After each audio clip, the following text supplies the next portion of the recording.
You are looking at Julian's pronunciation guide, where we look at how to pronounce better some of the most mispronounced words in the world, like this other curious word. But how do you say what you're looking for today?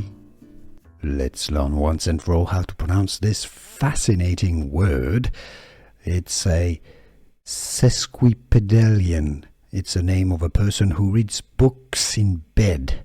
Librocubicularist, a fancy word for someone who reads in bed. Libro, that's Latin or Spanish also for a book. Cubicularist, there's one. Cubicle, I guess. Librocubicularist. Cubiculum meaning bedroom. In Latin, apparently, cubiculum. So, Librocubicularist is how to say it, and now you know the correct English pronunciation. Here are more videos on how to pronounce more confusing words and names too many mispronounced. Like this video if you found it useful. I appreciate your support. I'll see you soon and thanks for watching.